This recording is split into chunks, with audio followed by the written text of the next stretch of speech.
The Lakers just made the most underrated signing of the NBA free agency season. And I'm not talking about some flashy superstar trade or max contract signing. I'm talking about a move so subtle, so perfectly calculated, that most people are completely missing the domino effect it is going to cause. But here's the thing. This one signing just solved one of the Lakers' biggest weaknesses and created the NBA's newest nightmare matchup. You know, if you watched Marcus Smart when he played meaningful basketball with the Boston Celtics, he was fierce. He was their heartbeat. He was their defensive anchor. And he was savage. I can't wait to see him bring that savage level back to the purple and gold. He hasn't played meaningful basketball in a few years, and it really shows that he's ready to make a comeback. And you know that under the Lakers spotlight, he's gonna feast. Because while everyone was focused on Luka Doncic's offensive brilliance, they completely ignored the potential defensive liability he was about to become in the playoffs. Until now. Marcus Smart just agreed to a 2-year, $11 million deal with the Lakers after getting bought out by Washington. And if you think this is just another veteran ring chasing, you're missing the bigger picture entirely. This isn't about Marcus Smart, the player. This is about Marcus Smart, the signal that the Lakers are all in on the new Luka Magic era in Southern California. Rob Pelinka is telling the entire NBA, we're not done. This is just the beginning.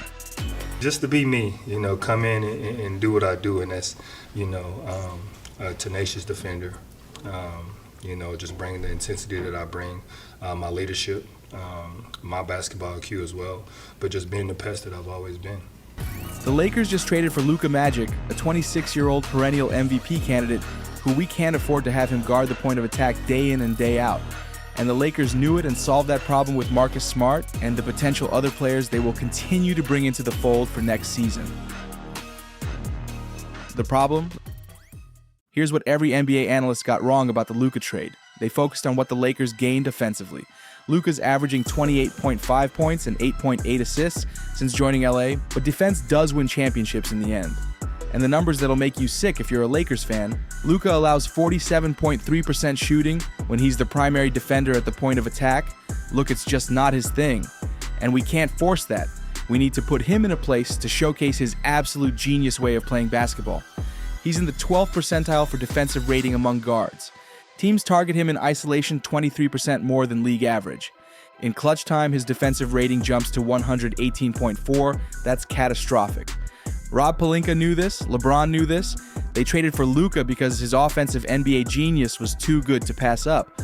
But they had a plan, and that plan is way bigger than just Marcus Smart, but it's the first domino of many to come. The solution? Marcus Smart was the 2022 Defensive Player of the Year, the first guard to win that award since Gary Payton in 1996.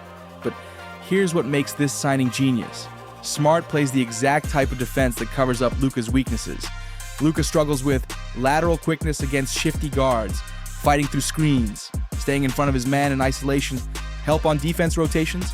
On the other hand, Marcus Smart fills all of those gaps and excels at point of attack pressure defense, fighting through screens, which he led the league in deflections in 2022, switching 1-4 seamlessly, communicating defensive rotations.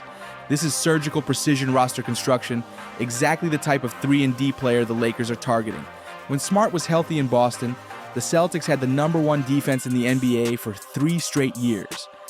Now he's doing the dirty work so Luka can focus on cooking defenses on the other end. The chess move? Here's where this gets scary for the rest of the NBA. The Lakers didn't just sign Marcus Smart to hide Luka on defense. They created the most unfair offensive advantage in basketball. When you have Marcus Smart locking up the opponent's best guard, Luka doesn't have to chase around Steph Curry for 48 minutes. He's not getting worn down fighting through screens all game. He can save his energy for offense. He can play more minutes without getting gassed. Fresh Luka versus tired Luka is the difference between 28 points and 35 points, between 8 assists and 12 assists. In Dallas, when Luka played with a legitimate point of attack defender, which was rare, his offensive efficiency jumped by 12%. His assist numbers went up. His turnover rate went down. Now imagine that with LeBron James and Austin Reeves as his supporting cast. The domino effect. This signing creates a domino effect that's going to terrorize the Western Conference. But before we talk about the on-court dominoes, we need to talk about the biggest domino of all, the one that's been flying under the radar. The Lakers just got new ownership, and not just any ownership. They're now owned by the same group that owns the LA Dodgers. You know, the team that's had sustained excellence for over a decade. The team that consistently spends big, makes smart moves, and builds championship rosters year after year. This isn't the old Lakers ownership that was penny pinching and making desperate moves. This is Dodgers-level organizational excellence now running the Lakers. They understand how to build around generational talent, they understand how to spend money intelligently, and they understand how to maintain championship windows. The Marcus Smart signing? That's just the beginning of what this new ownership is willing to do. Now let's talk about the on-court dominoes. First domino, Luka can now play his natural position. He's not a point guard, he's a 6'7" mismatch nightmare who should be posting up smaller guards. With Smart handling primary defensive assignments, Luka becomes positionless. Second domino, LeBron can play the 4 full-time. At 40 years old, chasing around wings for 35 minutes was killing him. Now he can use his basketball IQ and pick his spots. Third domino, Austin Reeves becomes the perfect third option. He doesn't have to guard the opponent's best player anymore. He can focus on scoring efficiently and making plays. Fourth domino, and this is where it gets really interesting. DeAndre Ayton finally becomes the player everyone thought he'd be when Phoenix drafted him, number 1 overall. Here's the thing about Ayton that people don't understand. He's not a bad player. He's a misused player. In Phoenix, he was asked to do everything. Guard the perimeter, switch onto guards, create his own offense, and protect the rim. That's impossible for any center. But with Marcus Smart handling point-of-attack defense, Ayton can finally do what he does best, be a traditional rim protector and rebounder. The numbers back this up. When Ayton plays with elite perimeter defenders, his defensive rating jumps from 112 to 104. That's the difference between average and elite rim protection. And here's where the Smart-Ayton connection becomes deadly. Marcus Smart is one of the best communicators in the NBA. He's the guy calling out screens, directing rotations, and making sure everyone is in the right position. Ayton has always been a reactive defender. He's incredible when he knows what's coming, but struggles when he has to think too much. Smart eliminates that thinking. He's going to be in Ayton's ear all game long, telling him exactly where to be and when to be there. But it gets better. Smart's ability to fight through screens and stay attached to his man means Ayton doesn't have to help as much on the perimeter. He can stay home, protect the paint, and do what he's naturally gifted at, being 7 feet tall with a 7 feet 5 inches wingspan. In Phoenix, Ayton was averaging 1.2 blocks per game because he was constantly pulled out of position. With Smart anchoring the perimeter defense, expect that number to jump to 2+ blocks per game. And offensively, this is where it gets scary. Luka Doncic is one of the best lob passers in the NBA. In Dallas, he was throwing lobs to guys like Dwight Powell and Daniel Gafford. Now he's got a 7-footer who can actually finish above the rim consistently. Ayton shot 58% from the field last season, but most of those were contested shots because Phoenix's offense was a mess. With Luka creating easy looks and Smart's energy raising everyone's intensity, Ayton could easily shoot 62 to 65% from the field. The Smart-Ayton pick and roll is going to be unstoppable. Smart's not a great shooter, but he's crafty enough to make the right read every time. If they go under the screen, Smart can hit the mid-range jumper. If they go over, he's finding Ayton rolling to the rim. And defensively, that same pick and roll becomes a nightmare for opposing offenses. Smart can pressure the ball handler while Ayton drops back and protects the rim. If they try to switch, Smart can guard bigs, and Ayton can actually hold his own against smaller players for a few seconds. This isn't just about individual talent, it's about perfect complementary skills. Smart covers Ayton's weaknesses, perimeter defense, communication, while Ayton covers Smart's weaknesses, size, rim protection. The result? A defensive anchor that can switch when needed, but doesn't have to switch everything. A rim protector who actually gets to protect the rim, and an offensive weapon who finally gets easy looks instead of having to create everything himself. Phoenix never figured out how to use Ayton properly. The Lakers just solved that puzzle by adding the perfect complementary piece in Marcus Smart. Fifth domino, and this might be the most underrated one. Enter Ado Tiero, their rookie draft pick. And when I say this kid is a madman, I mean it literally. This is a 6 feet 8 inches, 225-pound athletic freak with a 7-foot wingspan and a 40-inch vertical who attacks the rim like it personally insulted his family. In college at Arkansas, He was putting up 15 points, 6 rebounds, and 2 steals per game while shooting 37% from 3. But here's what makes him special. His combination of strength and leaping ability makes him a nightmare in transition. He's a magnet for contact in the paint, and he has guard instincts from growing up playing point guard before his growth spurt. The Lakers didn't just draft talent, they drafted a mentality. Thiero takes pride in locking down his assignment, disrupting passing lanes, and challenging shots with that massive wingspan. He's exactly the type of high-energy, high-impact player that championship teams need. And here's where it gets beautiful. Marcus Smart is the perfect mentor for this kid. Smart has spent his entire career being that high-motor, defensive first player who does all the dirty work. Now he gets to teach a 19-year-old with elite athleticism and the same defensive mindset. Imagine Thiero learning how to read pick and rolls from Smart, learning how to communicate defensive rotations, learning how to channel that raw athleticism into elite defensive instincts. 6 Domino.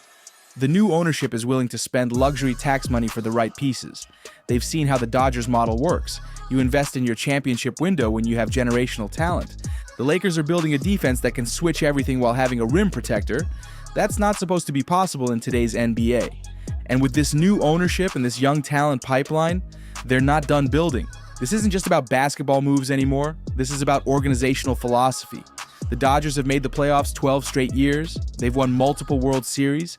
They've sustained excellence by making smart, aggressive moves when they have championship windows. Now that same ownership group is looking at a 26-year-old Luka Doncic, a veteran mentor in Marcus Smart, legendary LeBron James, and a 19-year-old athletic freak in Adu Thiero and saying, this is our championship window. Let's go get everything we need. The scary part?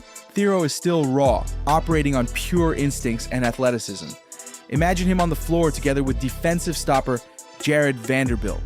Once the Lakers development system gets hold of Adao, once he learns their defensive schemes, once he adds NBA experience, we're looking at a potential Defensive Player of the Year candidate, learning from an actual Defensive Player of the Year winner. The bigger picture? Here's what Marcus Smart really represents. A commitment to Luka's prime years that we haven't seen from the Lakers since the Kobe era. This isn't a one-year rental. This is Rob Pelinka saying, we have a 26-year-old generational talent, and we're going to surround him with exactly what he needs to win championships. And what Luka needs are more players exactly like Marcus Smart, elite 3-and-D players who can defend multiple positions and space the floor. Which brings me to the name that should have every Lakers fan losing their minds, Jrue Holiday, who we can't believe is available on the market. The man is a champion and winner, and the Lakers can get him. Portland is reportedly shopping Holiday, and if the Lakers can somehow land him alongside Smart, game over. Picture this starting lineup: Luka Doncic, elite offense, protected on defense. Jrue Holiday, elite two-way guard. Austin Reeves, efficient scorer, improved defender. LeBron James, basketball genius at the 4. DeAndre Ayton, rim protection and rebounding. With Marcus Smart leading the second unit, that's not just a championship contending team, that's a proper foundation for NBA title contention. Look, OKC, Houston, and the Clippers are looking like formidable challenges. Even Dallas, if healthy, is going to the scary. But the thing is, the Lakers have Luka, who is on elite levels that we think SGA might not even be able to hit. Plus, the Lakers still have trade assets. They still have future picks they can move. They've shown they're willing to spend luxury tax money for the right pieces. This Marcus Smart signing isn't the end of their moves. It's the blueprint for what's coming next, creating a defensive team around Luka's insane offensive potential. Historical context. You want to know why this Lakers situation is so terrifying? Look at what Luka Doncic recently accomplished in the 2023 to 2024 NBA Finals. This man took a Dallas team with significantly less talent and dragged them to the finals through pure clutch gene dominance. We're talking about clutch performances on a level that only Jordan, LeBron, and Kobe have ever reached. In that finals run, Luka was absolutely demonic. 29.2 points, 8.8 rebounds, 5.6 assists per game in the finals. Shot 41.7% from 3 in elimination games. Had multiple 30-plus point triple-doubles when his team needed it most. Made impossible shots with the season on the line. But here's what's crazy. He did all of that with Kyrie Irving as his second best player and a bunch of role players. No disrespect to that Dallas team, but compare their talent to what Luka has now in LA. In Dallas, Luka needed a center for lobs and defense. Now has DeAndre Ayton. A point of attack 3-and-D guy. Now has Marcus Smart. Reliable three-point shooters. Austin Reeves, potentially Drew Holiday. Elite basketball IQ to complement his game. LeBron James, the best player in the history of the game. That Dallas team had maybe one of those boxes checked. This Lakers team has all of them. We just watched Luka take a flawed roster to the finals through sheer will and clutch performance. Now imagine what he can do with actual championship-level talent around him. The man who made impossible shots look routine in the finals now has the perfect supporting cast. That's not just scary, that's historically unprecedented. The scary part? Here's what should terrify every other team in the West. The Lakers are just getting started. This Marcus Smart signing signals they're committed to making multiple moves like this. They're targeting 3-and-D players. They're building around Luka's timeline, not LeBron's. If they land Drew Holiday, they instantly become the title contenders. If they add another wing defender, they become a serious threat in the playoffs. If they do both, the rest of the NBA might as well start planning for next season.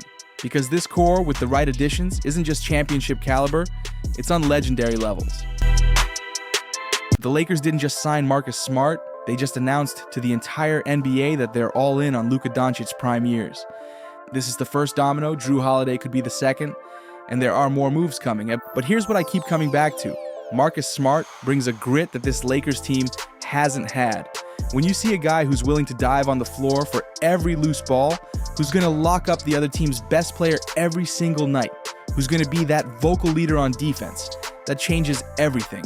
Under the bright lights in Los Angeles, with championship expectations, with Luka and LeBron as his teammates, Marcus Smart is about to remind everyone why he was Defensive Player of the Year. He's about to show that he's still got that dog in him. While everyone else is trying to figure out how to compete, Rob Pelinka seems to surprisingly be a few steps ahead, often building in science while the entire fan base is scratching their heads.